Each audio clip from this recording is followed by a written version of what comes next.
And it's like, it's funny because I get a little defensive when I say I was obsessed with fairies, because it's not like the Victorian butterfly fairy people. It's like the original, like, mythology that scared the shit out of people in Ireland.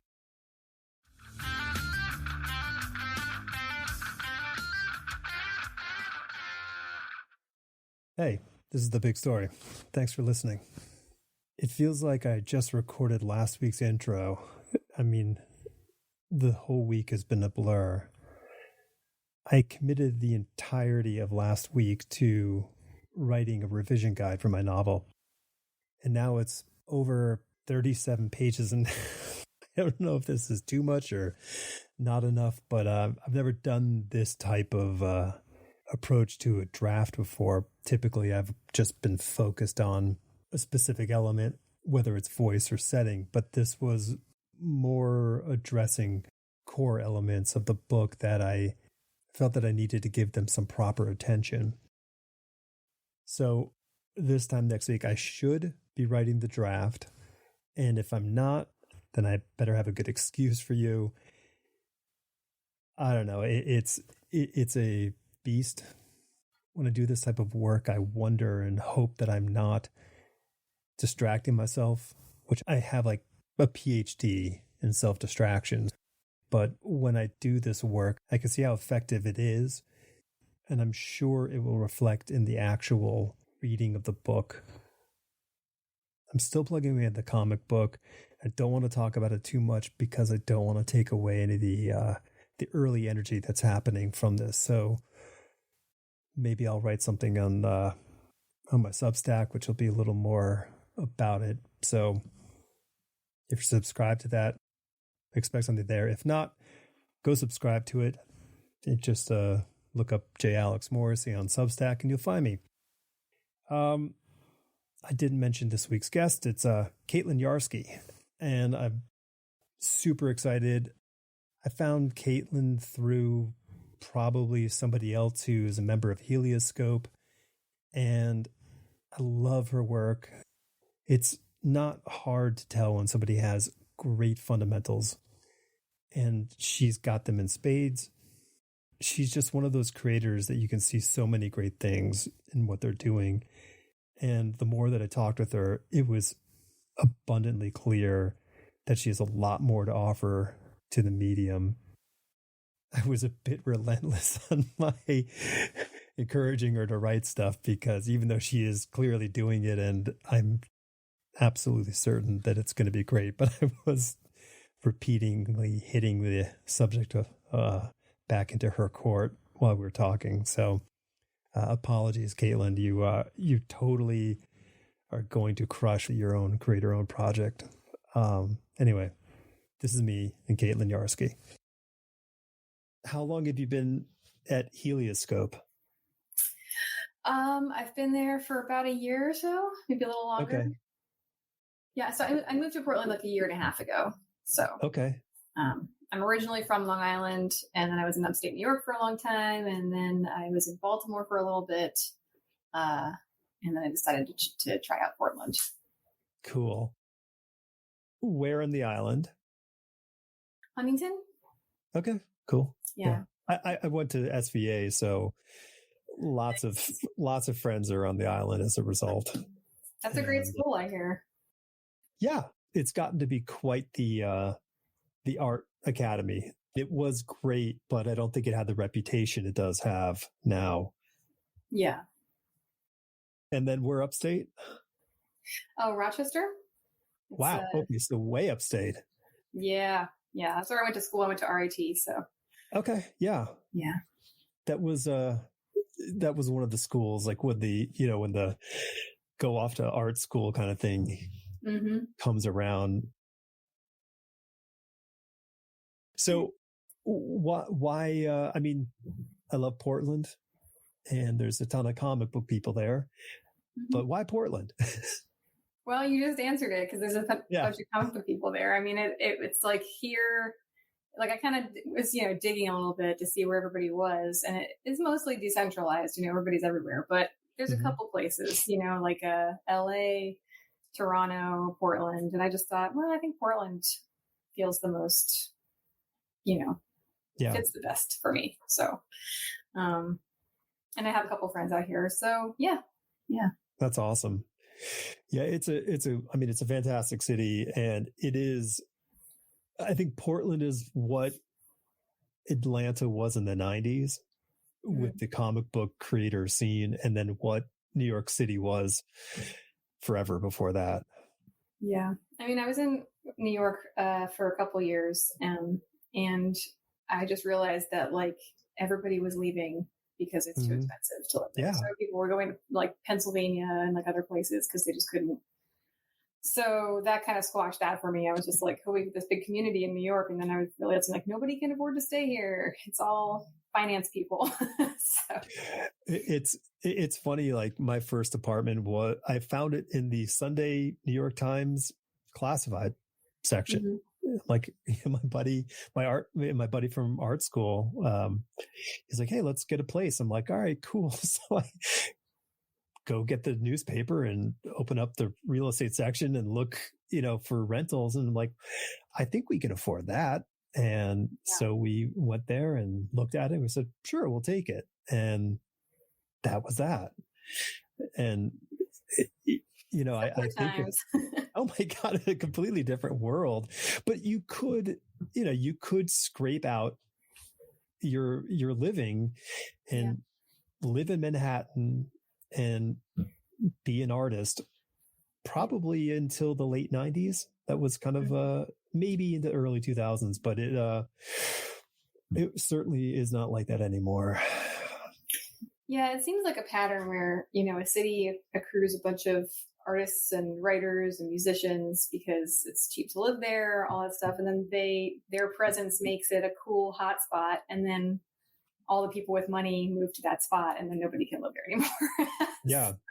Well, that's happened here in Asheville. It's not it was the cool, I don't know. It was like, the micro Portland of the East Coast. And it just, my wife is an artist, and I just watch her get pushed out from location to location every, 5 years. Yeah. It's like, good luck. We want this place. We want this building now. Time for you to go. Thanks for all the creativity. Yeah. Thank you. We'll be taking this now. Curious about Portland and how it will sustain that. Well, it's not. It's the same story as it is everywhere. Like, it's too expensive to live here. This is the most I've ever paid for an apartment. So it's going the same direction.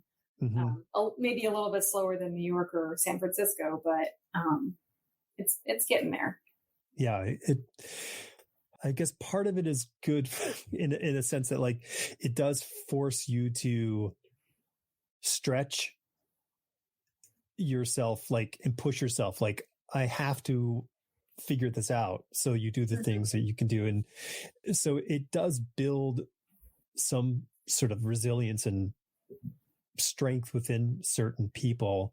Others it doesn't, but the downside is it makes it impossible for somebody who is new to say, hey, I want to move to Portland and be an artist. I don't know how you do it. Yeah.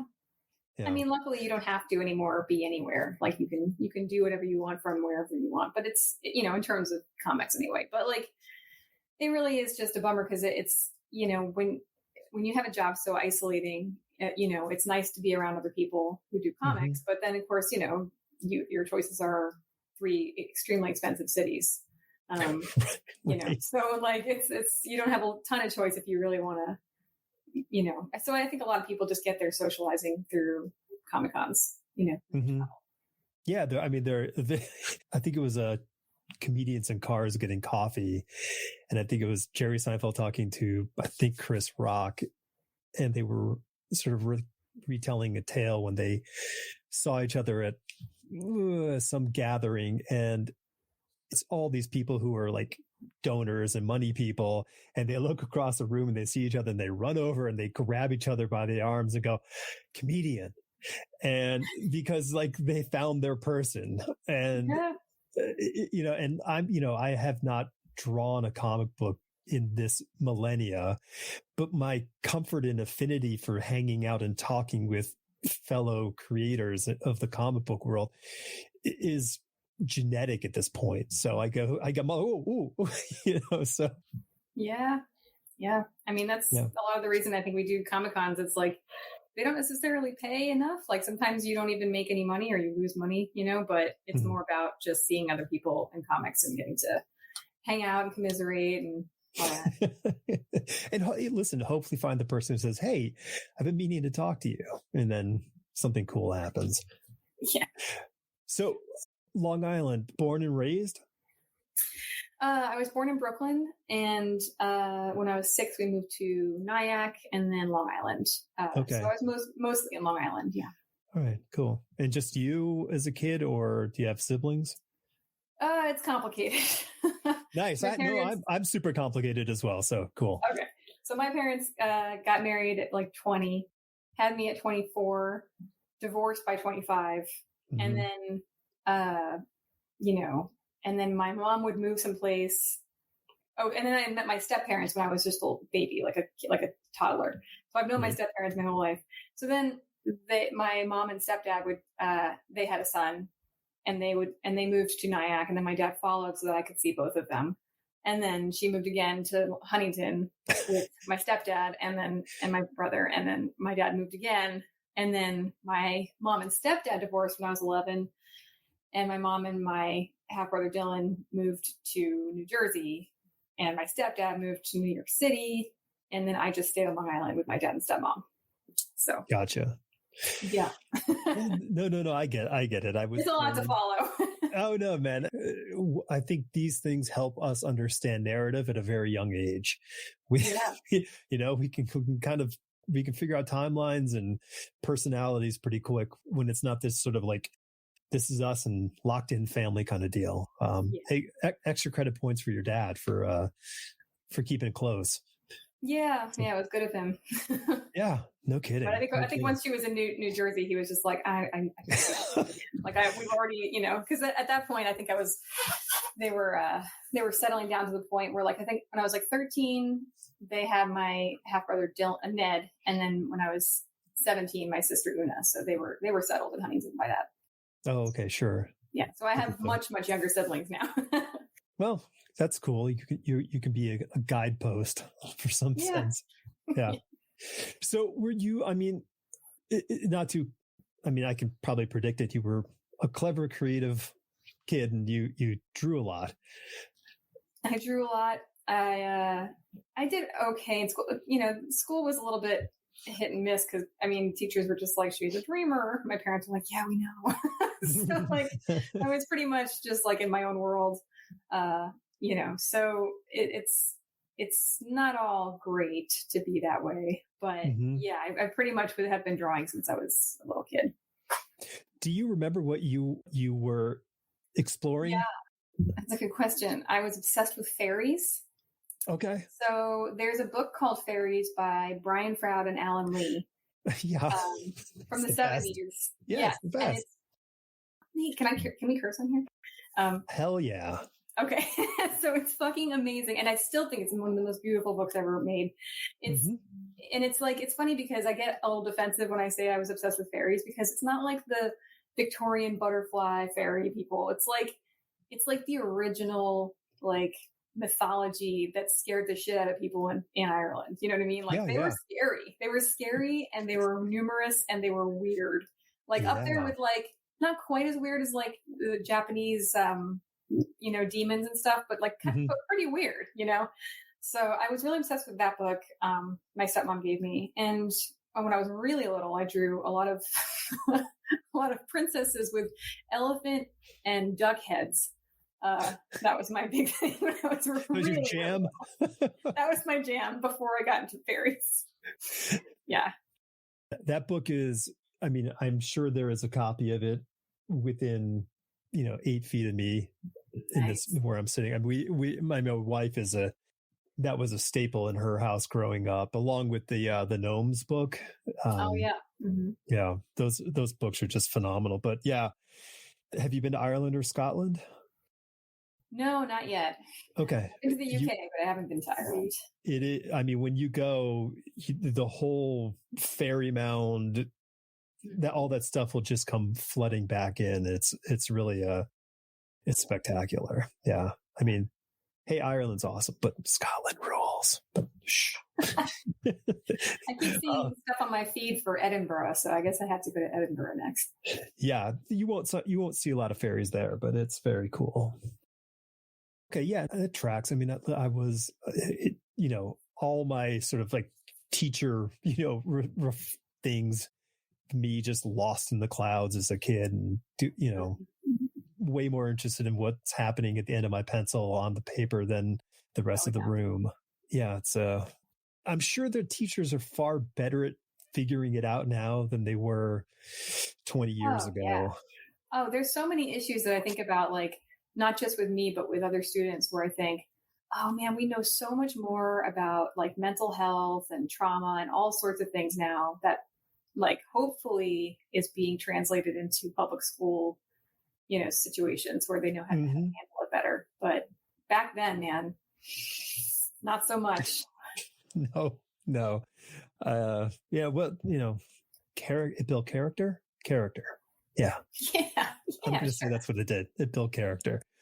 So what doesn't kill you makes you stranger, right? Yes. So I guess off to RIT. What was your vision of your future heading off to art school? Whew, good question. I wanted to get a job. I felt like you went to art school. I will. That's the reason I went to RIT, because I got into other schools and I was like, I could go to this art school or that art school, but I'm worried that it's not going to get me prepared for anything. And so I was looking at like how they had like a mandatory business class and everything. And my heart was in the right place. Like I don't know how else I would have, but I wish I'd chosen Christie. I don't know why I was like, I should go to RIT, but I think I thought I needed to find a school that would teach me skills outside of art, like that would teach me how to be a business person with art, because it didn't seem like a lot of the art schools cared about that. They kind of just spat people out with really nice portfolios and no idea how to connect with anybody or talk or, get themselves out there. So that was my main motivation. My first school actually was Bennington College. I don't know why. I mean, I have teenagers making all these decisions. That's just like, it's crazy. Expensive. But I went to Bennington. Really expensive decisions. I went to Bennington College for a year and I was like, this is not for me. It was like 600 people in the middle of nowhere in Vermont. Right. And just like hippie town galore. And like, that's fine, having anything against hippies, but I was just like, there was nothing to do. There were like 3 clubs, one of which was like the Naked Activities Club. And I was just like, I gotta get out of here. So, but so then I took a gap year and then I transferred to RIT. I get that instinct. Maybe there is this need to do what you're supposed to do. Yeah, I just, I know how hard it is. At the time I didn't know quite how hard, but everybody had warned me how hard it was to make a living in art. And my parents, my dad and stepmom were both artistic people. Like my dad was a singer-songwriter and my stepmom did some acting in New York City in the theater. And, neither of them, quote unquote, made it commercially. And so I could and they were both really hardworking people. So I just thought, okay, this is really hard to do. And to like, it's not just, you don't just like get the skills. You're not like a plumber where you get the skills and then you just have a job and you have the security, it's like, right. There's a whole other side to this. So, I thought that maybe going to the school would be like, they'll teach me how to do that, which they didn't really, but I learned it later. So, yeah. You wanted to get a job, but did you have like a vision plan of what kind of work you wanted to do? No, I started off with fine art when I was in high school. I went to this art school called the Huntington School of Fine Arts, and I learned like, oil painting and figure drawing and stuff like that. So I kind of had a little bit of a head start there where I got to kind of like get into those kind of hardcore, like fine art things. And so I started out school in a fine art mentality, and then I realized I wanted to do illustration. So I was doing that. And then, there's so many avenues to take with that I didn't really know where I would go with it. And I kind of stumbled into games after I graduated, which is not my forte. I'm not a gamer really, but you take what you can get, right? So like, and not to say that I'm not grateful to be working in games. That's a really hard thing to get into too, but it was like, wasn't really my passion, but I was like, this is something I can get right now, and I should take this opportunity. So I was lucky enough to get into this like startup thing that was in Rochester with like 6 people, and learned tons of stuff on that job. I learned how to animate, and I learned, typography and, composition, tons of stuff that, I didn't know anything about. So I was really lucky in that regard. And then it took like a decade for me to realize like, oh, I want to do comics. So, like I thought I would do concept art for a while, and I tried my hand at that, and I wasn't really getting it. And not only was I not getting it, but I wasn't enjoying it. So like, I was like, okay, this isn't really working. Ironically, I do some concept art now, but it took a long time for me to get the skills to be able to do concept art professionally. What was it that you didn't like? Well, I was doing environment stuff, and I was just not as comfortable with environments. I didn't enjoy it. Like some of those comic book artists that love drawing like skyscraper and sure. like cityscapes. I loathe drawing cityscapes. Like if I have a cityscape in a script, I'm like, no, God. No, please, no, please. Please, no. So yeah, it just wasn't clicking. And the kind that I was trying out to do was like AAA, like photo real stuff. And then I realized later people do a lot of photo bashing, and I'm just not into that. So so I was trying a whole bunch of stuff. I did a lot of big oil paintings, like 4x8 foot oil paintings of like bands, but with like magical realism in them, like local bands that I was friends with because I played music with them. And that was really fun. So I just tried so many different things. And then I realized like when I was about 30 or 31 that I wanted to try doing comics.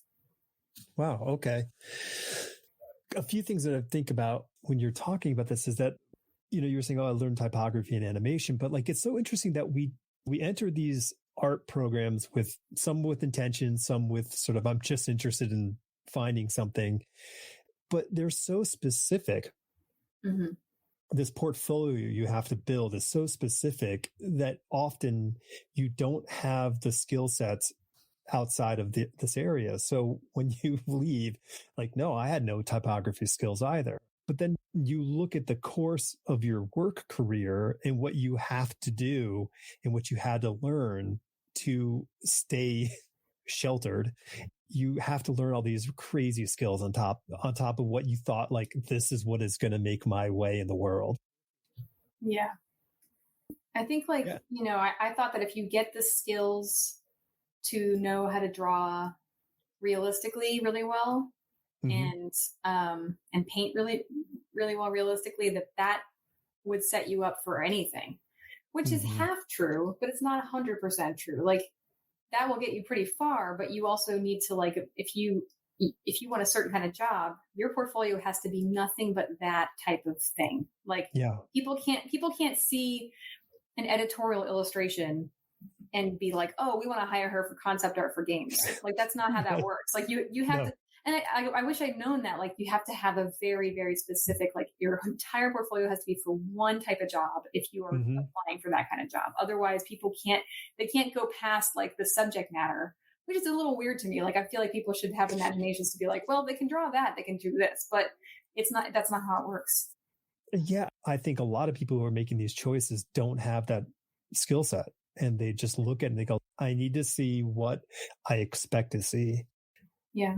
I think it's also like the time period, like back in the 90s, animation was booming, but it was still pretty young in terms of like being as popular as it was, like the Nickelodeon and everything. So they, there had been plenty of animation before that, but it wasn't commercialized to the point where they expected everybody to have a pristine animation portfolio or reel or anything, right? Like it's like how when I first started at the game studio that I was at, this was like 15 years ago.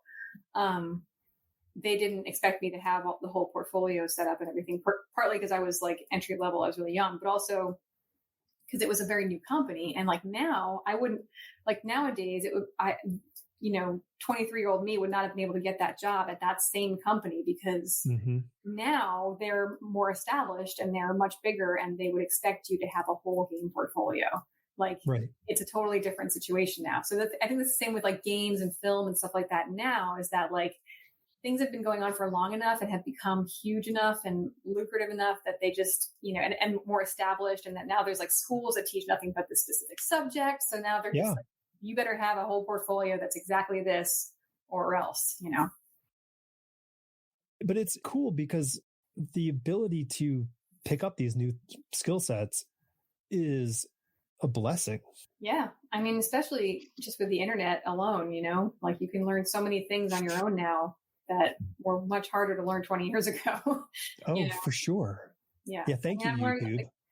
Yeah, right. Exactly. And like, if I don't know something, like I was working in Unity earlier today, and Unity is like a game engine that's pretty much like, I know the not even the tip, like a crystal of the iceberg, you know what I mean? Right. And so they're like, here, can you fix this thing in Unity? And I'm like, probably not, but I can try. And then I'm in there and then I'll just like, I don't know what this thing is. And then you Google it and then there's a million answers for you. And it's like, it's information age. It's a good time.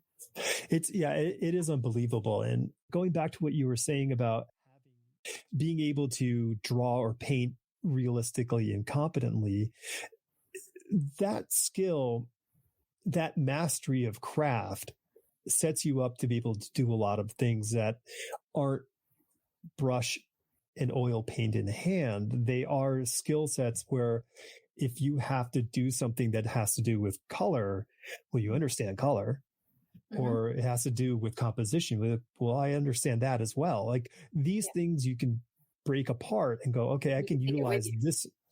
Yeah, that's the trick. So, okay, you wanted to get into comic books. 1, why? 2, how did you go about it?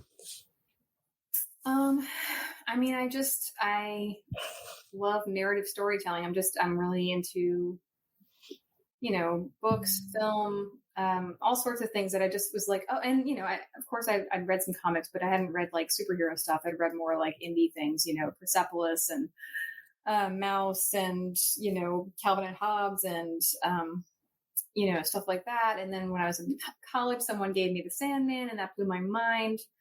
And yeah, I think I thought, well, the skill set I have is drawing and I want to tell stories. So that's where I want to go. You know what I mean? Like that was the logic, I think. So yeah, I did like a 10-page short story that I wrote and drew and everything and lettered horribly. I didn't know what I was doing lettering wise. And I just used that as like a portfolio piece and was like sending it around to everybody I could find and going on Facebook and seeing, the reason I got a job was because of Facebook, honestly, because Boom they said they had like a submission thing where they were like, submit your pages on our wall. And I did, and they didn't get back to me, but Sean Lewis did because he was looking for artists and he didn't know where to look either. So he found my art on there and then he emailed me and we started working at Coyotes. Wow. Yeah. That's amazing. I mean, that's really kind of incredible. Yeah. Wow. Super lucky. Yeah. It is a fascinating story how people do it, but going back to that mastery of craft, like you worked hard at solving the technical aspect of drawing. So, well, I mean, I never mastered it. Like, I think that's like an ongoing thing. You always work on it, but that was a focus of mine. Yeah. That was like the main, I really wanted to be accurate about stuff. Right. Because I thought that's a technical thing that if you get that down, you can translate that to so many other things, Well, you can abstract from that point. You can do a lot from that. It's hard to be an abstract artist and then have to do something realistic like that. That it should be the opposite. It should be the other way around. Like you should be able to do the realistic and abstract it because that's what you're doing. You're abstracting something from something else. So like you look at the Picasso in the art history books, the Picasso thing where he starts with a realistic bull and then it gets more and more abstract until it's just a couple shapes, right? I think a lot of people think they should just go into abstract and have no idea like how to draw an apple on a tapestry, you know what I mean? Where it's like one of those basic, like, still life things. It's like, no, you got to do the work first. You got to do that stuff. It's not fun. It's like doing your scales if you're a musician, like doing. It runs counter to what we were talking about, the idea of the dream, that sort of that artist's dream, that we have this sort of like, I want to do my thing, and that's cool. And I get that. It's just very hard to sell everybody in the world on your specific vision versus what their needs are if you are looking to get paid to do something. And I think that's the very hard balance. If you don't want to get paid, then do whatever you want. Then do whatever, yeah. And let the world come to you. Yeah, exactly. Yeah. So a 10-page story that you wrote yourself, like you came up with the idea. Fairies? No fairies? Wendigos. Okay. So big furry fairies. Gotcha. And then, so how long did it take you to do that one? I honestly don't remember. Probably a few weeks. Okay. Maybe a month. I'm not really sure. And I got my friends to pose for all the characters, so I had something to look at. Mm-hmm. I don't remember exactly how long, but probably a lot longer than things take me now. You would hope, right? You would hope. So you talked to Sean. I don't know Sean, but was Sean just getting into the business, or was he already? Well, he had done one series before for Image called Saints. So he did Saints, and then he sent me his script. And it's funny because I feel like I got spoiled with his script because although some people hate this, but he sent me a script without any panels or breakdowns of pages at all. It was just a script. It was like a screenplay, right?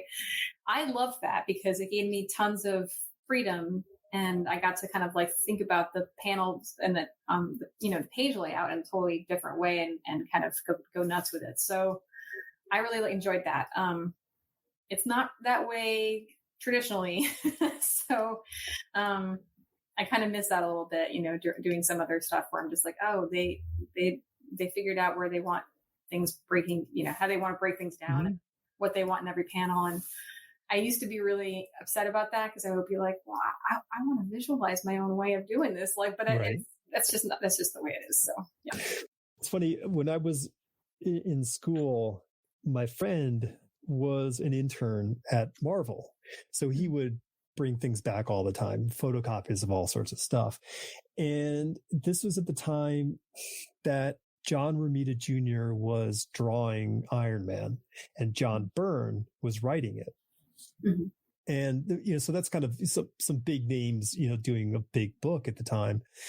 He brought the script back and we looked at it and it was, I don't know, maybe a page for the whole issue, maybe a page and a half. Wow. And so Byrne just wrote out in prose the story. This is what's going to happen. And he let JR break it down how he wanted to do it and put it together. And then he would come in and then he would put his words on top of it. And all I could think of, this is the Mount Rushmore of how I want to have, because it was such a beautiful way of conceiving the process. So as you were saying, going, does it have to be in this panel? Can I smash these two panels together so I can do all that kind of junk? And they say that they usually, the writers will be like, this is just a suggestion if you want to do your own thing. But I think just the fact that it's written out that way already kind of closes me, like shuts me down a little bit in terms of like what I can do and what I can't do. Like, I'm sure I could do more. Like, I think I wish I had gone back to like the Black Hammer stuff and done things a little bit more out there in terms of like panel layouts and stuff. But I think I was like, I didn't want to mess too much with what was in there. You know what I mean? Yeah. So. Yeah. Well, I mean, it's like elephants, Caitlin. Try not to think of elephants. Right. So once you read the script, you're sort of kind of locked into what the that narrative is. I mean, it's fine. It is fun to kind of have a little looser space to create within. I get that. So it was Coyotes.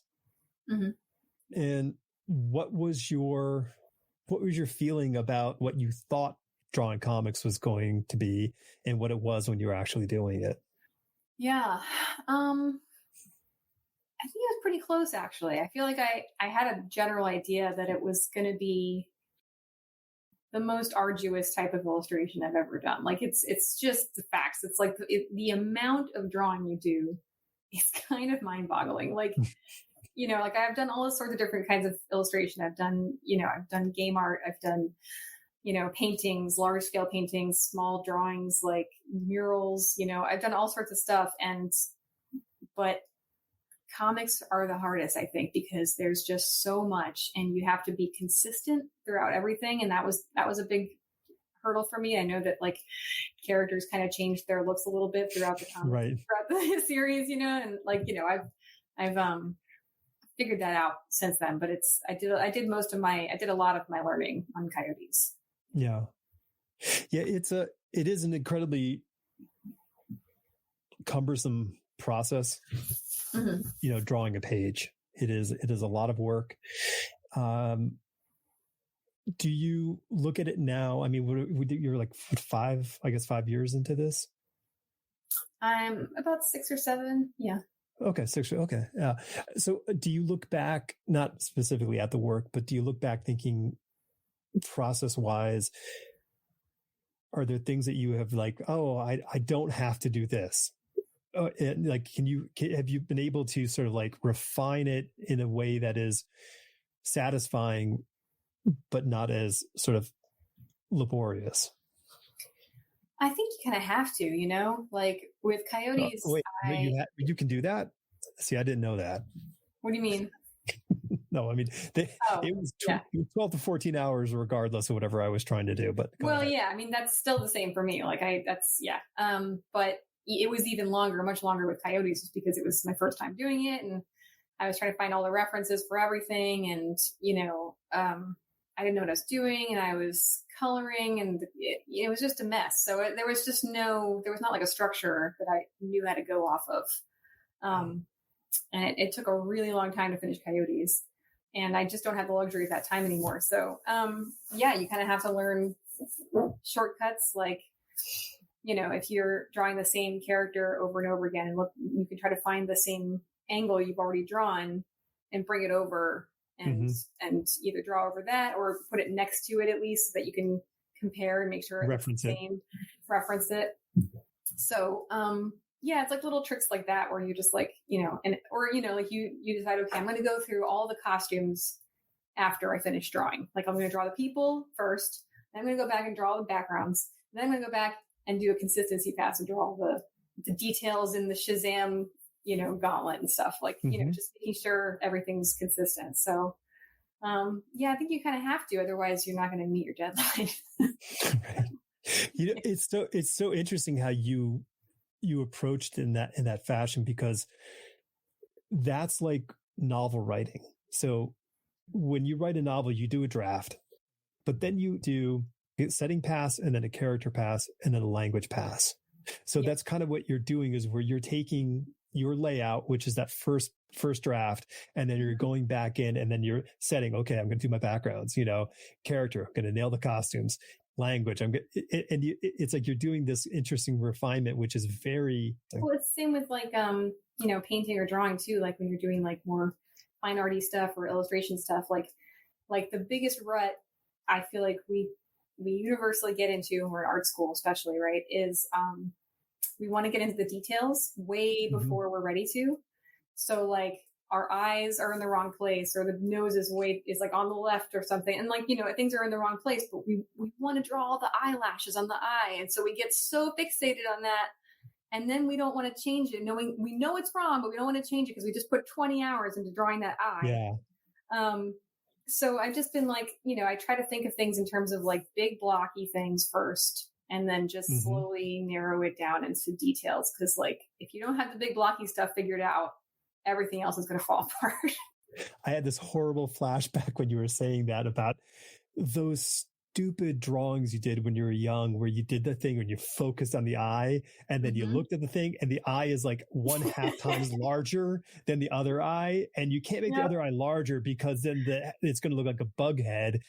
It happens even as a professional comic artist. For sure. You focus on this thing. You're like, why is that hand so big? I just made this hand really big. And you zoom out, you're like, oh no. Yeah. Well, but so now here you're speaking a language which solves the problem, which is the zoom out. Like I'm talking like, pencil on paper, world where you're like, I've got to redraw this. It was a straight up redraw. Yeah, I combine those things now. Like when I can, like if I have time, I'll do pencils digitally just to make sure I can block everything out where I want it, and I have things where I want the detail, I put detail, and where I don't, I can make it up later. But then I'll print it out super light, and then I'll ink over that, and that saves a lot of fear and anxiety when it comes to like working on paper, because like if you're just going straight from like nothing, it's like so scary because you mess up and then you're like, oh god, now I gotta start all over. But like if you start with like pencils digitally, you print it out really light, and then you're like, I messed up, I can print another one out and start again that way. So it takes longer, it takes too long honestly, but and that's the interesting thing about as you progress from that person who, did the first thing or your first comic book project, you learn these tips and tricks, you learn new processes, and it's just, you keep layering on these things, which are time. They take time. Right. And it's funny how we become less streamlined in so many ways in the things that we do because we, like we were saying, learning typography or whatever it is, we gain these skill sets and we want to use all the tools in our toolbox when we make the thing. Right. You were talking about like setting up the page and the timing. And so there was this comic book there's sort of my reference comic book that I always kind of like, this is the best comic book ever. Like when it came to drawing, and I love it. And it's my favorite. And it wasn't until, I'm not joking, maybe 2 years ago, maybe less than that I looked at it and realized that the artist did not use, vanishing points in a straight edge to draw this book out. It maybe 2 to 3 panels at the most use actual like classic perspective technique tools. It was all eyeballed and inferring these elements that you needed to know. This is the building, this is the sidewalk or whatever. And it was all done by eye. And I felt so sad looking at this, that I didn't recognize this for the past 30 years. B, did I start with A? I think I said A. So A, B, just making sure, not doing that A and then 2. And this, and B, that all the time that you spent setting up my perspective lines and doing all that stuff where I know how to make look something 1 point, 2 point, 3 point just by eye. But I'm like, no, I need to put the points down and I need to, It's that weird thing too with when you learn like typography, for example, or like graphic design, and then everything's hideous. You know what I mean? Like you look down, you go down the street and you notice all the bad kerning on every sign, and you're just like, oh no, like I wish I didn't know that, because like it ruins things. Yeah. I'm guessing you're working digitally. I actually kind of knew this because I saw. I don't know how it just showed up on my YouTube feed, that video of Helioscope the other week. Yeah. And you had a digital device. I won't say, I don't know. I don't remember exactly which one it was. But yeah, so it's a mix. I actually do both. Like, so I have a whole portfolio, chock full of traditional pages from Coyotes, Bliss, Catwoman, Wonder Woman, and for the DC stuff, I think for those 2 books specifically, I did like half the issue traditionally, but then I ran out of time and had to finish it digitally. So, it's a mix, but like I basically like I was talking to people and I was like, I think I need to just draw traditional pages that I think would sell, because I can't, I just don't know how to do it fast enough traditionally to finish a whole issue. So I feel like I just need to figure out which pages I think would be cool looking and then do those traditionally for later at like Comic Cons, This is a question I couldn't even answer. Someone asked me, but do you see a difference in the pages that you do digitally and traditionally in the same book? I mean, I can, but okay. I've been told by peers that they can't. So I'm taking that as a good sign that I'm able to keep it semi-consistent so that it's not a jarring change. Okay. What programs are you working in? Primarily Clip Studio Paint. Mm-hmm. That's the program I use the most now. It just has beautiful brushes and pens and all sorts of stuff that just then they mix together like regular, like real. It's crazy. I don't know how they do that, but it's my favorite program, and it's pretty easy to switch from Photoshop to Clip Studio, I think, because it's got a really, really similar UI. So, yeah.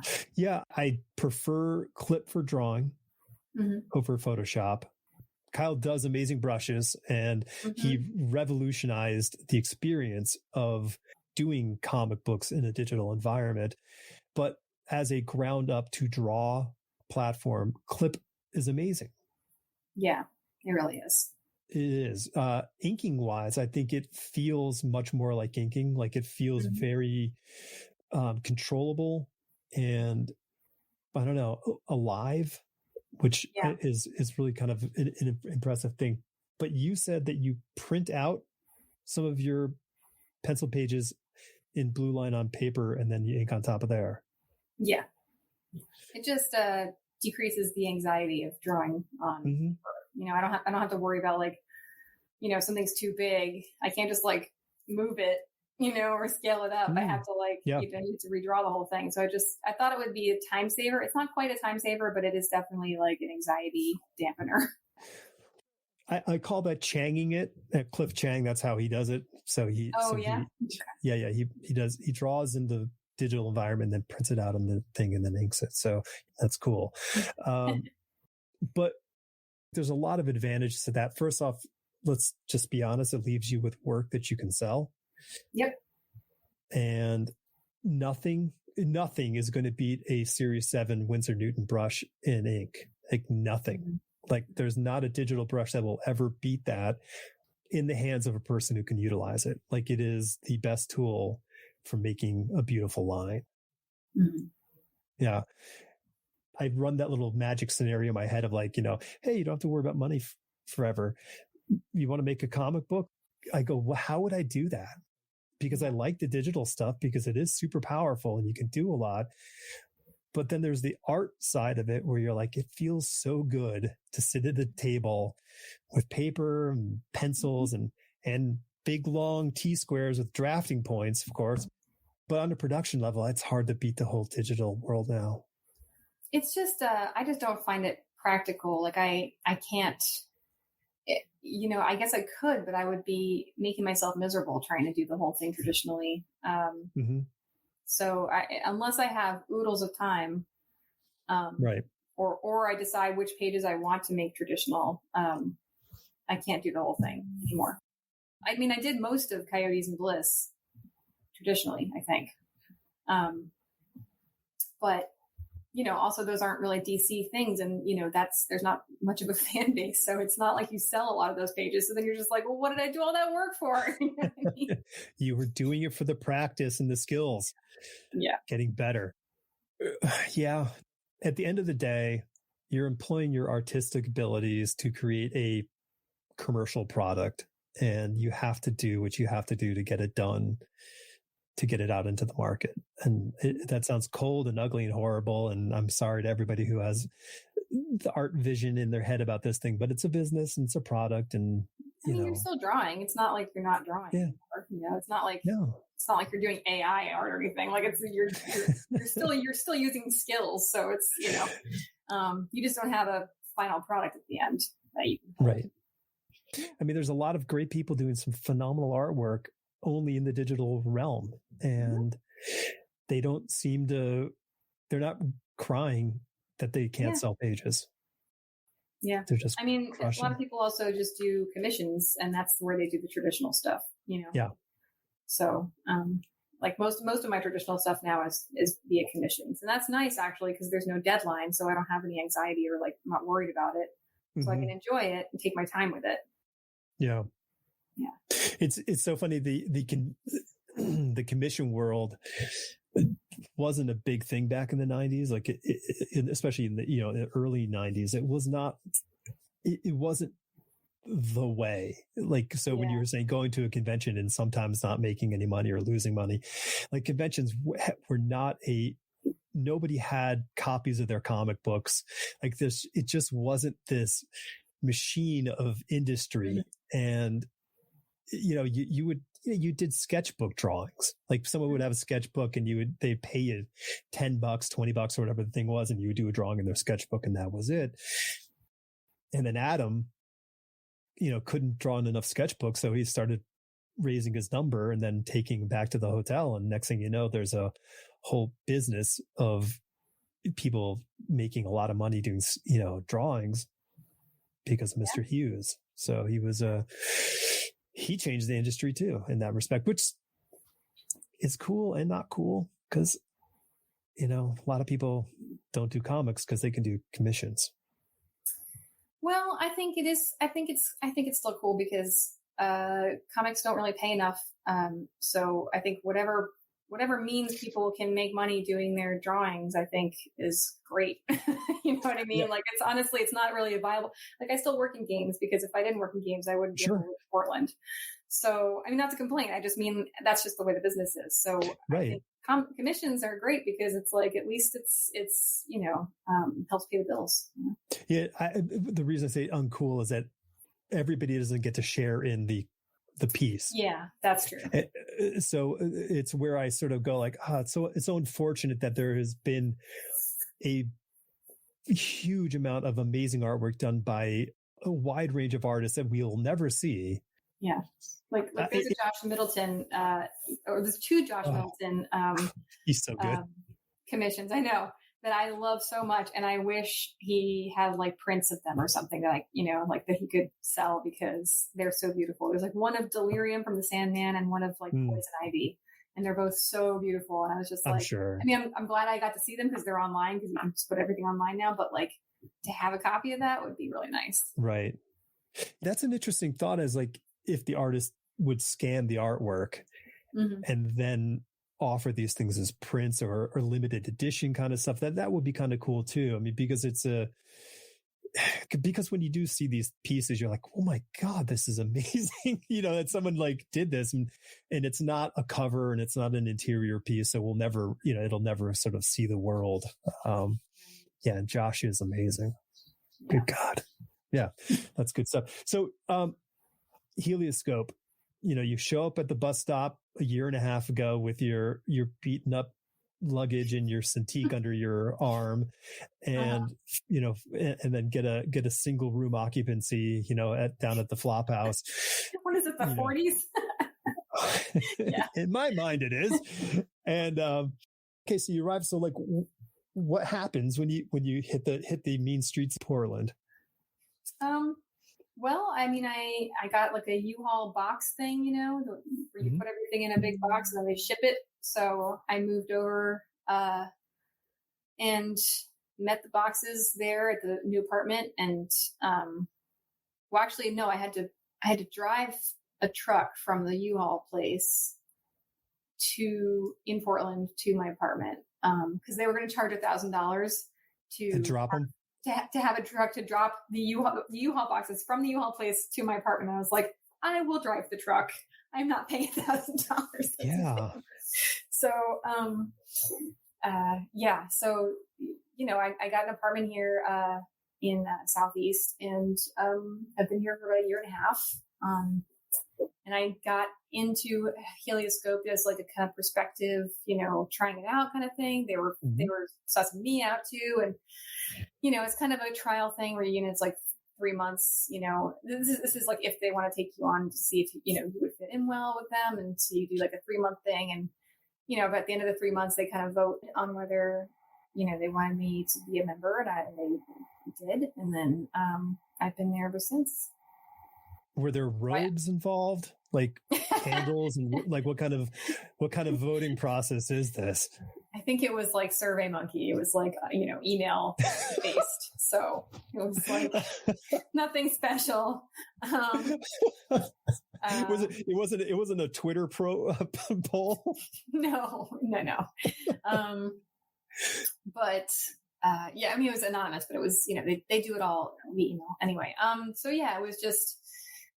I think they want to make sure it's going to be a good fit, and everybody's feeling happy and safe and everything. So yeah, so I've been going in not as often as I should, once a week, but I should be going in a lot more than that.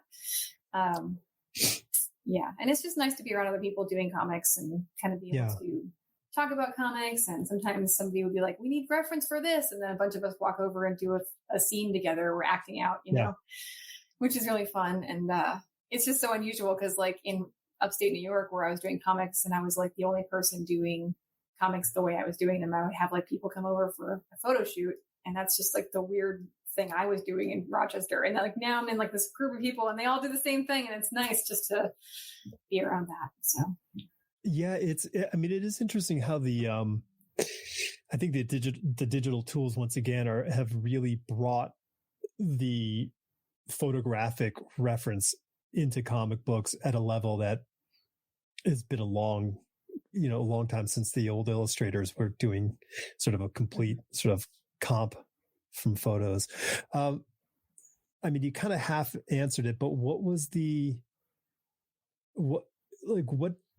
your intention and what do you want to get out of the experience of being there? I think it's just, for me, it's like a place that keeps me excited about comics and keeps me inspired, and keeps me social. I mean, I have a 1-bedroom by myself and it's just like, you can go a little insane. I mean, especially over like pandemic, it's just like, we're social animals. We have to be around people. So it's nice to be around other comic artists and writers and stuff because, otherwise I would go crazy. Yeah, no, I mean, I was talking with Liana Kangas not too long ago and she was like, oh, I'm getting a studio. So I was like, you got to come back. Like she'd been on the show like 2 years ago. And I was like, you know what, come on back. Let's talk about this because it's a big change to take your work world from your, the other side of your bedroom or wherever you have it stashed in your home to put it into another environment and she's doing it with somebody else. So she wasn't alone in another space, which it's an interesting thing where you are able to gain a lot of energy when working around other people doing a similar task. Yeah, for sure. And it's kind of the, like the art school feeling, of working alongside other students, like doing an all-nighter with people, everybody's working on their projects. And it's just like a really nice kind of team feeling that you don't really get as an adult. And so I think places like Helioscope is pretty much like as close as we can get as adults to that kind of feeling, like, people doing creative things all together. And, it's just, it's a nice, it's kind of like something I've been chasing for a long time that, I had for a couple of years in Rochester, but they don't really last a lot of the time. People move away. And so, it's just nice to be around that. Yeah. I think that's very, very cool. In Atlanta, there was, Gaijin Studios with Brian Stelfreeze and Adam and Dave and all these guys. Nice. And that was this revolution because it hadn't been since like the 70s, it seemed, since there was like a studio with a bunch of really good artists working together. And Helioscope has a wide variety of like people in there. It's not just like, that was a very sort of like age considerate group. Like everybody was within plus minus a couple of years of each other, except for Brian, who was a few years older. And, but so they were all kind of growing together as young artists. And Helioscope has kind of a range of people who are, wizened as myself and those who are much younger and kind of doing their thing. And I think that's kind of cool. It is. It's nice. Was that part of your intention of heading to Portland? Like, you're like, hey, this is it? Or, okay, cool. Yeah, definitely. I mean, I didn't know I was going to be able to get into Helioscope, but I knew somebody who was in there, and I had talked to Steve, and I just, I thought this is a good place to be. Yeah. No, he's a great guy. Mm-hmm. So I guess you moved there during the pandemic. Mm-hmm. No, well, yeah. Yep. Yeah. Mm-hmm. So how was that? Like, that must have been slightly interesting. Yeah. I mean, I still wear a mask in most places, and I'm like the weirdo now, but, so it's not really over to me, but I just feel like it's just kind of endemic now. I mean, I don't know if that's officially the case, but, I don't think it's going anywhere. So I think it's just like, now if I'm like at a movie theater, I will wear a mask, and nobody's wearing a mask in movie theaters anymore. But I'm like, it just seems illogical not to at this point. I'm just like, you're going to be sitting in a room for 2 hours marinating with like 300, 400 other people, like who are sitting really close together. I'm like, why would you risk COVID just to sit at a movie? Like, you know what I mean? That doesn't seem worth it. Like, so, it's been a weird few years. A weird few for everybody. Yeah, I think it is an endemic, but it's like, was it 105 years ago? There wasn't a flu, and then there was a flu, and then we've been living with that ever since, and now we'll be living with this forever. For the next. Is that true? That there was no flus before that? It was the Spanish flu. That's the flu that we have. That's the first flu. Yeah, there's like 5 varieties or variants of the Spanish flu. Like, so they sort of like evolved independently after the outbreak, and that's what keeps kind of going around. That's the flu. So I'm sure there were other viral infections, but what we call the flu is the Spanish flu's, great grandchildren. Oh, wow. Yeah. I mean, I think it's just going to be one of those things where we get a vaccine every year or every half a year, and whatever it is. I mean, like, maybe it's going to be a double shot where they give you the flu and that thing at the same time. I don't know. That's what I've been doing. I got both on my arm. Oh my God, I was so unhappy for like one day. I was like, I don't feel good, Yeah. It's whatever. It happened. It's a thing. I mean, there are far worse things that you have to get shots for. So, all right. You're a Portland native now. You know all the best coffee spots and the best places to get Korean tacos. I'm making that up. I don't know if there's such a thing. Well, I don't know about Korean tacos. I know there's a really good Chinese place that I just got dumplings from that was awesome. And another thing I can't remember, it's a rice porridge, and I can't remember the name of it now. But I got it because I was like, I've never heard of this, and then I tried it, and it's delicious. And it's good, right? Really good. And then there's all these food pods everywhere in Portland. Like, oh my God, these parking lots just like full of food carts, and they're all amazing. So it's Hawaiian it's one food. of the best things. Yeah. Come on, Caitlin. How much Hawaiian food have you had before you moved there? I haven't had any Hawaiian food since I got here. Well, you can get Hawaiian food in a parking lot. Yeah, I'm sure. It's great. Nice. I've not visited any comic shops there. I've gone to Powell's. I'm going to have to hit you up for the good comic book spots when I go out there next. Yeah, for sure. I mean, pictures, that's a big one. Yeah. Didn't you do the event with Helioscope this last weekend, right? I didn't. I think that was Ben Dewey and Steve Lieber. I think they did something there like portfolio reviews or something. Or I don't know. But there's tons of events there, and it's a big community thing. Yeah, but there's a lot of good spots here. I think there's like Cosmic Monkey is another one that's really good. There's a ton. Yeah, it's awesome. Yeah, it's a very cool town, and you need to do a trip out to Bend because it's really very cool. And I'll tell you where to go for some amazing Thai food if you do go. Ooh, nice. You already have great Thai food where you are, but there's a really good spot there. So what are you working on now? Right now I'm working on the last leg of a DC short story thing. It's like those backups at the end of issues that I've been doing. So I'm on the last backup. And then I'm also working with 2 different publishers on some original ideas that I want to do the writing and drawing for. So I'm kind of trying to steer more towards my own stuff because I'm getting a little bit burnt out doing other people's stuff right now. Well, you jumped all over my next direction, which was writing your own stuff. So the elephant-headed princesses and fatal fairies, dreamer has to have stories in their head. How's that going, and what is your thought process and self-talk to get you into this? It's hard. I mean, I've never really written before. I wrote a short story for Boom for Buffy the Vampire Slayer back in 2020. And that's what convinced me that I should try to write because I really enjoyed it. And it's almost not fair because like I felt like it worked because I know that whole universe like so fucking well. Like I could write a million stories about the Buffy universe. Like I'm a giant nerd. But it just got me excited, and I thought, I felt like I don't know how good it is now. I haven't like looked back at it, but it just, it kind of lit that spark for me.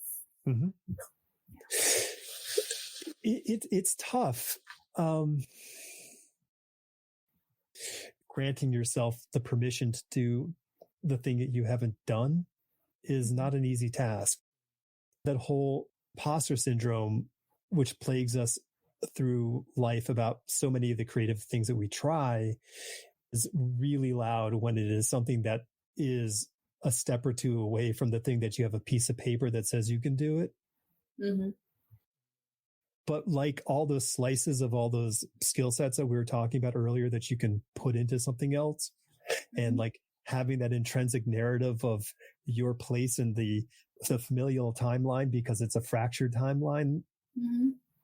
All that stuff comes together when you say, all right, I can do this. Yeah. I mean, I think it's also when you work really hard at one skill and then you become kind of a perfectionist, or you're like really hard on yourself about whatever it is that you're doing, like it's really hard to go back to square one and be bad at something. For sure. So like, I think that's where a lot of the anxiety for me is like just acknowledging that I'm going to be doing some bad stuff, and it's just got to be that way because you can't do the bad stuff. You can't do the good stuff without having first done the bad stuff. So like, not that I'm aiming to write bad stories. I just mean like, you got to give yourself a break and like realize that you're not going to write your magnum opus the first time around. So. No. But it's super important. You're going to be a better comic book artist if you write something. Yeah. Because you're going, and the super upgrade level is write a comic book story for somebody else to draw. Yeah. Yeah. It's super exciting. Like the idea of crafting your own story. Yeah. Like just in this like short period of our conversation, I'm thinking like, I want to see the elephant-headed princess story. Like, and not saying that you have to write what you came up with when you were 6, but that vision is pretty strong. Yeah. I mean, there's a lot in my world, in my head that I'd like to get out that feels more like me than what I've been drawing. So I just kind of want to draw, and I think it'll help me find my own voice as well, because I think I adapt my style to other people's visions too much. So I kind of am excited to see what happens when I draw, like when I want to draw. Yeah. And this is the best time in the history of comics to do it. Yeah. Seems that way. And, you know, again, not to disparage the collaboration stuff, because that's all been great too. And I've learned a ton, but like, you know, like, I mean, working for Jeff Lemire, are you kidding? Like, oh my God. Yeah. Like, he's how did that let me just ask you how that happened. I mean, I was working on Bliss at the time, which is the second Image series that I did with Sean Lewis. And then I had a friend who worked in comics and knew that they were reviewing submissions, or that they were, you know, gathering submissions, like portfolio submissions for consideration for the artist for Black Hammer Reborn. And he said, you know, you should send your portfolio along to this guy. And so I did. And then I didn't even know what it was for. He just said, you're going to want to do this. And I was like, okay. So I sent my portfolio along with like Bliss and Coyotes and stuff. I think it was just Bliss actually. And then I got the job, and then he told me what it was, and I was like, holy crap. Wow. Yeah. So I think that's like one of those situations where like once you've published enough that you're starting to get some eyeballs, then you kind of have your foot in the door, and then you start it, you know, then it's like people semi know your work, and then they kind of recommend you for things, and that's when that sort of thing happens. Mm-hmm. Yeah, that was really lucky. Wow. But there's a phrase that enthusiasm is 10 extra IQ points. So, you know, so I think you can translate that into when you're excited about a project and the people you're working with, it's going to make things better just out of that nature, because you all become smarter in the process. Yeah. Okay. You're going to be writing up the storm this spring, coming up with a story. I mean, you probably already have a story. You just need to put it all down. Right. You have projects lined up for this year? Yeah, they're not quite lined up. Like basically I'm still in pitch mode, but I'm kind of going back and forth with publishers about it. And like, you know, they're helping me kind of flesh it out for to kind of like go through the teams, you know, to get officially accepted. So this is all very like, you know, still potential stuff, not actual stuff. Sure. Yeah. Irons, lots of irons. Yes. Yeah. It's a chore, but it's a good chore. Yeah. Yeah. Well, that's cool. So you seem to be happy in Portland, which is cool. Yeah. I mean, I love it here. I mean, the only thing that's kind of a bummer is like, I'm pretty close to my family and they're not close.